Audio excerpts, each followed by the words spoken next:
Summer is fast approaching, so we're gonna do some seed starting and I'm gonna show you how to do it and what you need to do it. And also the things that you can buy once and use for the rest of your life as far as gardening goes. So to start things off, you may notice that these trays look a little different than most seed starting trays that you've probably seen, and that's because they are made from stainless steel. It looks like any other seed starting tray, same size, same format. It's a 1020, but again, it's made out of stainless steel. I've had these for, I wanna say about 2 years, and so long as I wipe them down a bit at the end of the season, they look as good as new as long as I'm using them. And the same is true for my seed cells. These are silicone seed cells, which means they don't crack under the sun, they don't break, there's no plastic involved. I absolutely love them. I've had them for even longer than the stainless steel trays. I use them over and over. And my favorite of these offerings is the 10 cells. They have a nice hole on the bottom, which is perfect for sticking a Sharpie into to pop a seedling out. And I just find that they're a nice size for growing tomatoes, peppers, things of the sort, to get a healthy size seedling that doesn't start to get root bound, and then you can, transplant it out when it's ready. I also use some of these 6 cells, and I also have 4 cell ones, but I won't be using the 4 cells today because they're better for things like zucchini and loofah that are, kind of ginormous and pretty quick growing seedlings. But the focus of what we're gonna be starting today is peppers and tomatoes. And peppers, super spicy peppers in particular, take a really, really long time to get going. So I'm actually a tiny bit late in starting them, but they can grow pretty much year round here in zone 10A, so everything will be just fine. As far as seed starting mix goes, you can use a wide variety of things. You can even use common potting soil or potting mix, so long as you sift out and remove any particularly large chunks, because tiny little seeds do not have the strength to be able to push through a little piece of wood mulch. So you want to make sure that your seedling mix is light and fluffy and holds onto water, but not too much to the point where it'll rot your seedlings. I've used everything from just straight up cocoa coir to cocoa coir with perlite, cocoa coir with perlite with worm castings, which is what I've mixed up today.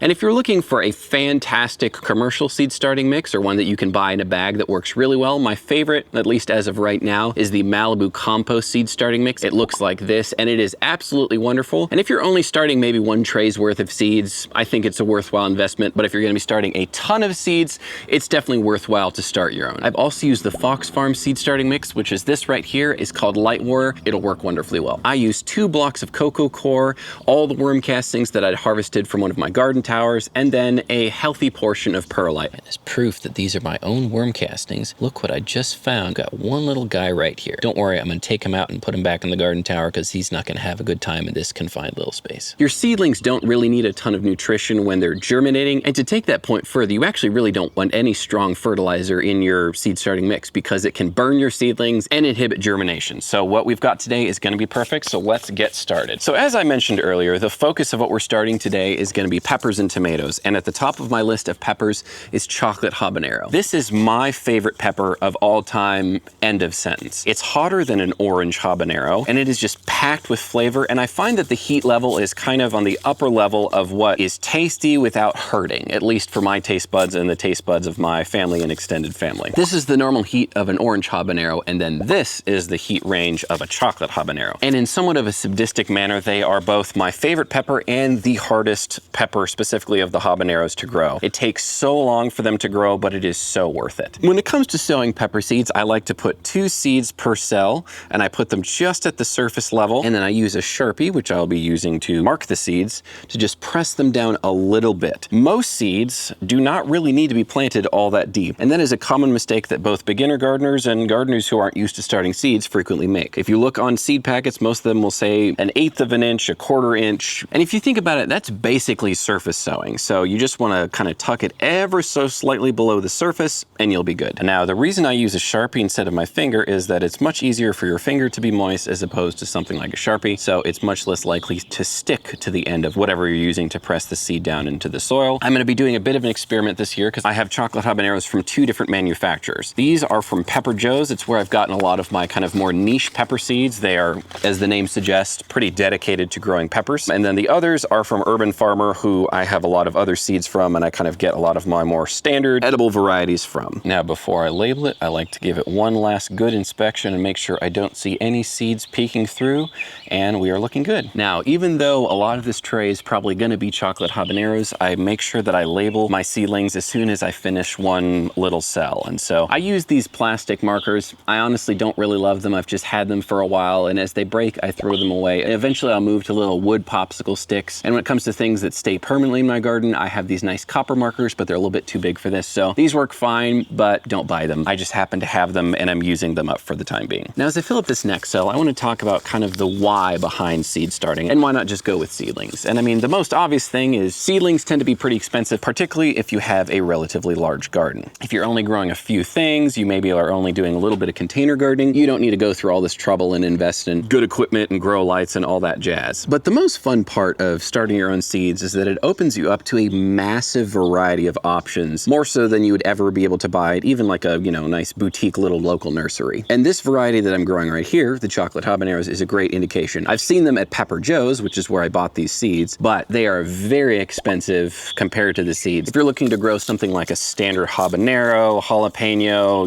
green lettuce, purple eggplant, you can probably get those seedlings pretty easily and pretty affordably somewhere local to you. But I think if you're in gardening for the long haul, it's well worth it to invest at least little by little in good seedling equipment. So you can do this for many years, if not decades, which is what I'm planning to do. Another reason to start seedlings yourself is that oftentimes seedlings for varieties like this won't become available until later in the year, which if you're in a colder zone, say 6, maybe even 7, that timing works perfectly for you. But if you're here in zone 9, 10, or somewhere warm like that, oftentimes the seedlings are a little bit late for you and you could have started them earlier and even transplanted them out a little bit earlier. So I'm starting these in February and I could have very well started particularly these super hot peppers in late December or January as a whole, but it was just something that sat on my to-do list for too long. So I'm still well within my window for these to do well. And now that was the last of my chocolate habanero seeds, but I have an empty guy at the end. I'm gonna put Comfrey. Comfrey is kind of like some of the other plants I've talked about here on the channel where it's a bit controversial, but if you drill down to the reasons of why you should grow it, I think it's well worthwhile. It has perhaps the strongest root system of any plant you would ever grow in the garden, and it can harvest minerals from deep, deep, deep down in the soil, and you can use it as a fertilizer, you can use it as a medicinal herb. It's really such a utility plant. Also, Comfrey is a plant that you will never kill once it's established. Its roots go so deep and it regrows from the roots, so if you intend to plant this, really know that you want to have it there forever. One thing I forgot to mention earlier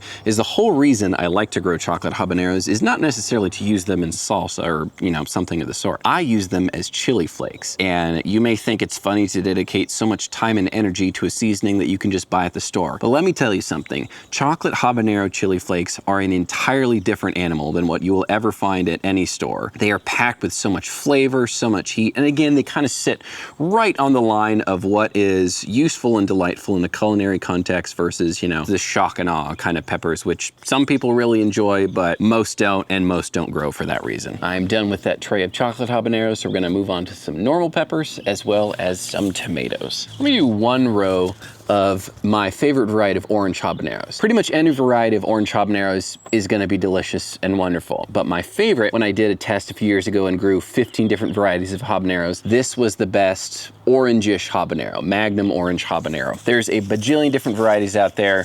Most people probably aren't as crazy as I am and would never grow that many habaneros, but I found that this one was the most productive, great flavor, great heat. I think the prettiest version of the orange habanero was a peach habanero. It had kind of a lighter color, but Magnum orange habanero is my favorite, so I bought a bunch of these seeds. And when it comes to either chopping off or separating peppers, I generally don't like to thin my seedlings, particularly my peppers. What I'll just do is I will kind of rinse the soil a bit in water and then gently pull them apart. I'll show you that in the future, but it's gonna be quite a ways away for these peppers. If you don't feel like taking that risk, because it can stress your seedlings, you can always just kind of pick your best seedling from the lot and then snip off the other one, but it always breaks my heart just a little bit. So let's move on to some tomatoes. This is the purple tomato. This is a very interesting plant and the most expensive seeds you can probably buy for your garden. This is about 20 bucks for 10 seeds. So I appreciate the extra step of them coming in this little Ziploc bag. And I grew them last year. I kind of went back and forth on, kind of the ethics and rationale of growing them, because you are not allowed legally to sell the seeds or to sell the peppers. They are a patented seed. And initially I was a little hesitant to kind of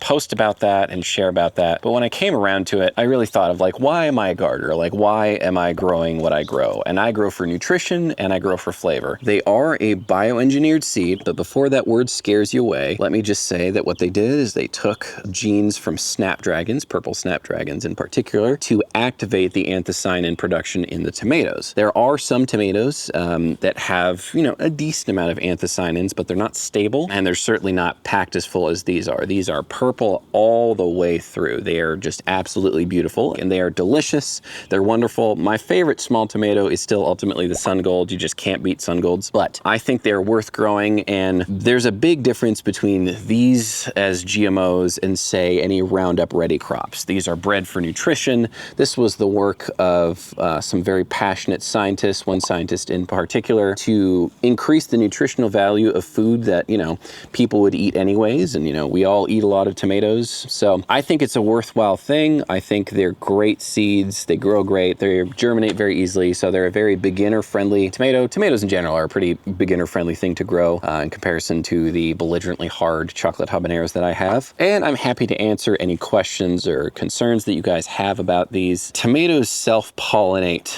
unless you are really intentionally kind of taking a little paintbrush and manually pollinating them. It's pretty tough to cross tomatoes accidentally. And it's also worth noting that Norfolk Healthy Produce is not some giant mega corporation. They're a company with like 6 people working there. They have a little greenhouse up in Davis. So this isn't some huge mega organization that's gonna hunt down gardeners in droves to check how they're using their seeds. Still abide by the rules. They worked for decades to develop this, so don't be sneaky, but I think it's worth growing for most people. One of my favorite things on this topic to remind people of is that heirloom tomatoes, which people kind of assume to be something that has existed forever, are still distant descendants of the original tomato that was in South America. So the tomatoes that we eat today, even the heirloom tomatoes, are still vastly different in their genetics from the original tomatoes. But I really encourage you to look into the science and the background of the purple tomato, and if it's not something you want to grow, that's totally fine. But if you're looking to grow nutritious food that is equally delicious, I think it's well worth adding to the garden. And you can save the seeds for your own usage, you just can't sell them, and you can't sell the tomatoes. If you get one plant out of even all those seeds to grow, and you save seeds from a couple tomatoes, you'll be good for years to come, and you can kind of repeat the cycle. So that's that.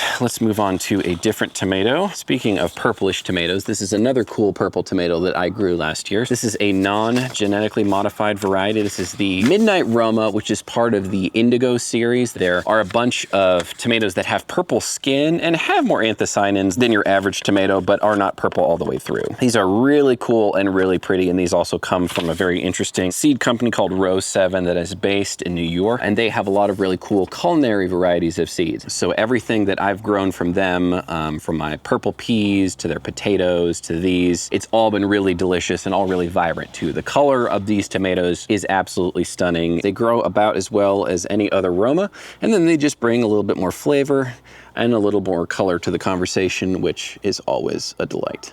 These seeds are, I think, about a year old, so they'll still be perfectly fine for germination. I've never really run into an issue of germinating old tomato or pepper seeds, but there are some seeds that you need to be cautious of that will not go bad, but their germination rates will decrease very significantly, like parsley, carrots, and a few other things. Let's move along to some other tomatoes. These are seeds that my mother saved, who is also a gardener. These are Campari tomatoes. They are a very productive and very easy to grow variety. These were the first tomatoes that I ever grew as a gardener, and they kind of set me off on the journey of growing tomatoes because they were so easy, they produce so fast, they produce so long, they get so tall. They're just kind of the tall, dark, and handsome of tomato growing, or at least that was my experience when I was just getting into this all for the first time. They are pretty tasty, and anytime you've had an on-the-vine tomato at a grocery store, I'm willing to bet it's probably a Campari tomato. Next up, we've got Berkeley Tie Dye, and these are tomatoes that I have saved for myself. I don't remember where I got the seeds from initially. I want to say it was San Diego Seed Company, but these are a couple years old, so I'm gonna go ahead and just use them up now. Berkeley Tie Dyes are probably my favorite, like, big tomato. So think Cherokee Purple, beefsteak, you know, we're not talking cherry tomatoes here. They are so full of flavor. They're super fleshy. Like, if you're thinking like delicious BLT, this is exactly what you want and exactly what you need. They're pretty easy growers. I grew one a few years ago that was like a couple pounds, which was shocking, but they're usually not that big, but really, really delightful. Now, Now, as I mentioned earlier, Sun Golds are probably my favorite, not even probably, are my favorite cherry tomato. They are beautiful, they're small, they are so sweet. So much so that every time someone comes to my garden and I have Sun Golds on the vine that are ripe, I bully them into eating them, or at least trying it. Even people who don't like tomatoes will usually like Sun Golds because they're on their own level. Sun Sugars are a closely related friend of Sun Golds. I did a taste test last year and didn't really find any huge difference, so get whatever seeds you can get your hands on and grow them. I think Sun Sugars are supposed to be a little bit sweeter, but again, I don't really notice a difference. And now the last tomato I'm gonna add, these are Indigo Rose. So similar to the Midnight Romas I sowed earlier, these are purple, but purple on the outside. So this year I should really be able to do some powerhouse cherry tomato comparisons. Well, and there's the last tomato for now. I just had a visitor come visit me while doing my seed starting. Everyone say hi, Riley. I almost forgot about this little 6 cell at the end because I've been focusing on the 10s. And for this, I'm gonna sow some golden yarrow. So I have a bunch of yarrow that is establishing in my garden, isn't big, beautiful, and white just yet. But this is golden yarrow, which is not something I'm currently growing. And the seeds are absolutely microscopic and therefore a giant pain in the butt to try and individually sow. So what I did with the yarrow that I'm doing with these is just kind of sprinkling them on top. And then as they get bigger, I'll separate them, up pot them, and then, you know, stick them somewhere in the garden. So we're gonna make sure my hand is dry because if my hand was wet, this will be a nightmare. We're just gonna sprinkle, sprinkle, sprinkle. Kind of like taking a little granulated salt, putting it on some eggs in the morning. I kind of take a similar approach with basil because basil seeds are too small for my patience. Same can be said of carrots. Usually when you're doing carrots in rows, you sow them and then you thin them rather than spacing the seeds perfectly because that is a recipe for insanity. Now what I'm gonna go ahead and do for this golden yarrow is I'm gonna take my sprayer, make sure I have the mist setting. I'm gonna take it and on the lightest possible setting for the mist, just give it a little bit of love. And now we're on the last tray, which is almost all 6 cells. And the first thing I'm gonna put in here is tomatillos. I have 2 different varieties of tomatillos that I'm gonna be growing this year.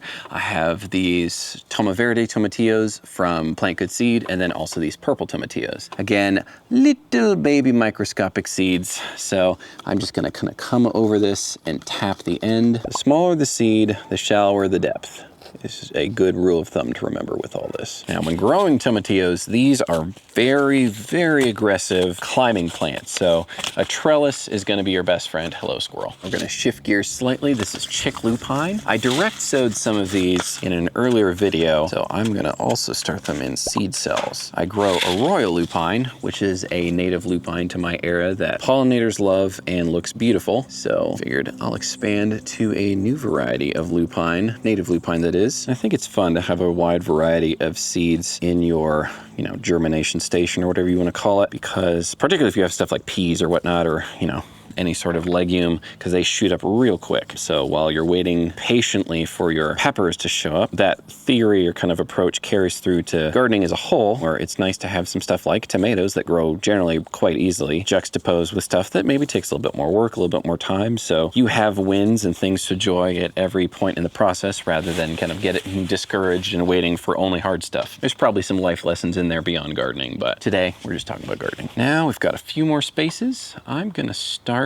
some stevia. I love stevia. I've made stevia tinctures. I've dried stevia and used it as a powder. It's a delightful sweetener. And most stevia that you get at the store is not pure stevia. It is a extract. So it's nice to be able to grow it yourself and get the good stuff. I don't have a ton of seeds, so I'm going to surface sow these. Another thing you could do with seeds that are this small and hard to work with is get your soil or your seed starting mix situated and then just sprinkle on the ever so slightest bit of a cocoa coir or a very lightweight seed starting material. So this wouldn't be time to add something with a lot of chunky material like anything with forest byproducts or wood in it, but the method I'm doing also works perfectly fine, where you're just sprinkling it on, misting it, and it all will be well. And now I do still have some 10 cells over here in this tray, which I'm gonna use for just a few more peppers. Caribbean red habanero is another one of my top tier habanero varieties. If you're looking for a variety for chili flakes where, you know, you want a little bit of heat, but not like the full punch and powerhouse of a chocolate habanero, this is your best friend. I would say this is my second favorite chili flake pepper. Orange habaneros are good.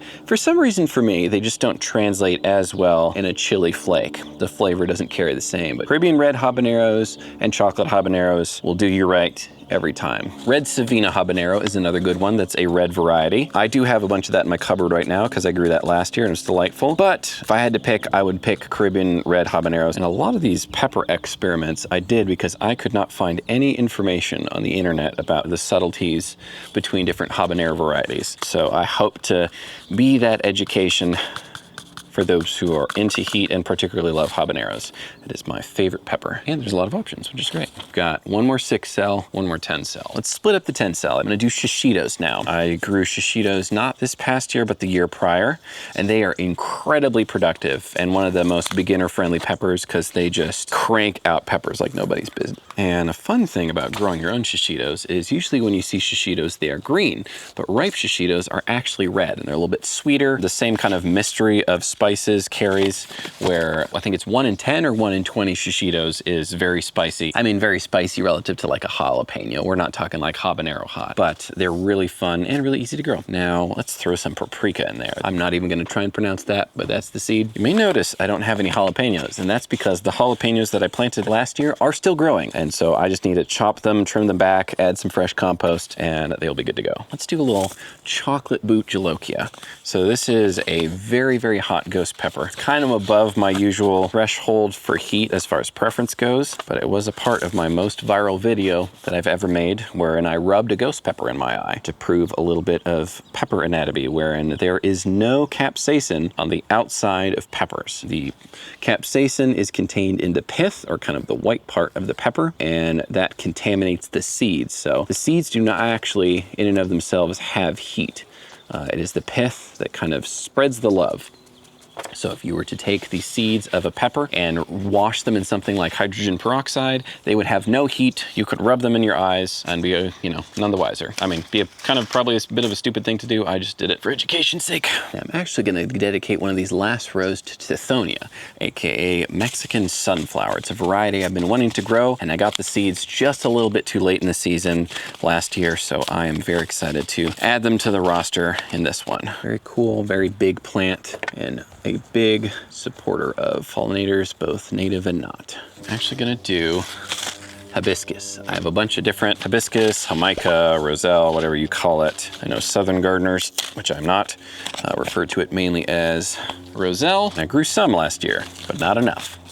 So we're gonna try and do it in cells now. It's a very slow plant, but very productive. And with that, we have 3 full trays of seeds. Now the last thing that I'm gonna do before I fill up the bottom and put them under some grow lights is very, very lightly mist all the tops of the seed cells. This will be the only time that I water from the top. Everything else will be bottom watering. I did this already for the super tiny seeds like the golden yarrow and even the tomatillos. I'm using the mist setting and I'm not even remotely at full power. Now at this stage, there's not a consistent frequency that you want to be watering. You want to look at the top of your seedlings and make sure that they've dried out just a tiniest bit.